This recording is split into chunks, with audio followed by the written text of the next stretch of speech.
What happens when you keep inflating a balloon forever? Now imagine that balloon is our entire AI industry. It's colorful, it's exciting, and it's expanding faster than my waistline after a holiday dinner. But this isn't just a regular balloon. This balloon is filled with $1.5 trillion worth of hype, fear, and a couple of really shady financial tricks. Most people think the danger is just that stocks are getting expensive. That's true, but it's the kindergarten diagnosis. The real danger is hiding in three places: the club, the loop, and the plug. I'm Bro-ccoli, and we're going to show you the three secrets the tech giants hope you never find out. If you understand these secrets, you won't lose money when the pop happens. You'll be ready to profit from the cleanup. Let's talk about the Magnificent Seven Club. 7 giant tech companies: Apple, Microsoft, Google, Amazon, Nvidia, Meta Platforms, Tesla, now hold a massive, record-breaking share of the entire US stock market. Think of it like this. Back when the dot-com bubble popped, a few big companies were in charge. Today, the control by these 7 companies is double that old bubble peak. If just 1 or 2 of them trip, the whole market feels it. This is concentration risk, when too much money is concentrated in too few places. Now, a lot of people say, but these companies are making real money, not just promises. And they're right, but their stock price is based on how much they're expected to grow in the future. When the price of a stock is so high, it can only be justified if the company grows faster than light. That's a value bubble.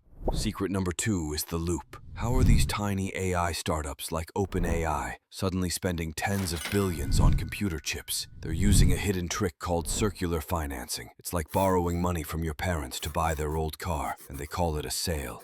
Here's how it works. A chip maker, like Nvidia, or a data center builder, like Oracle, will invest in or loan money to the smaller companies that buy their chips, like the cloud providers or AI labs. The money goes out as an investment and immediately comes back as revenue from a chip sale.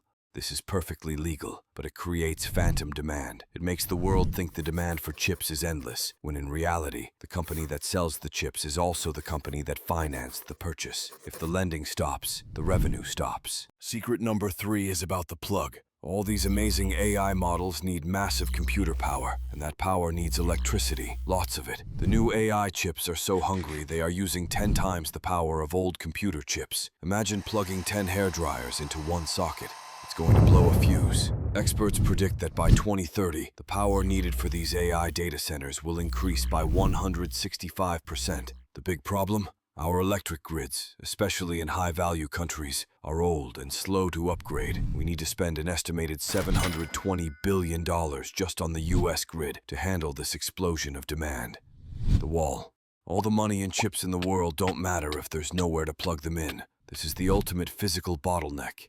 The big players see the wall and they are panicking, but they have a brilliant escape plan: efficiency. Instead of waiting for the power grid, they are focusing on custom-built chips. Companies like OpenAI, Google, and Amazon are designing their own unique chips, like Google's TPUs. Why? Because a chip custom-built for one job, like answering your questions, is far more power efficient than a general-purpose chip. It uses less electricity, generates less heat, and saves them from paying the high prices of the circular financing club. This shift means the war is no longer just about software. It's about who can build the most energy-efficient hardware.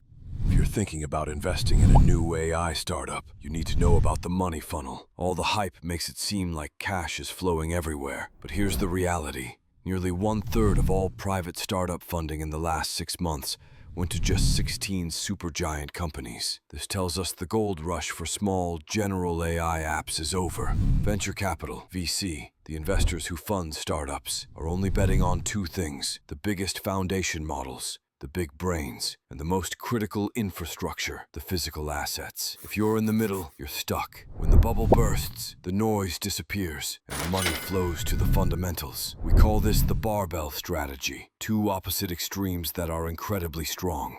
The 4 survival sectors, the new utilities, the heavy iron. This is the ultimate defensive play. Companies that own the land, build the specialized cooling systems, and provide reliable next-gen power, like nuclear or efficient renewables. They collect a toll from everyone. Chip architects, the brains, not the big chip manufacturers, but the companies that own the design blueprints for the custom power-efficient chips.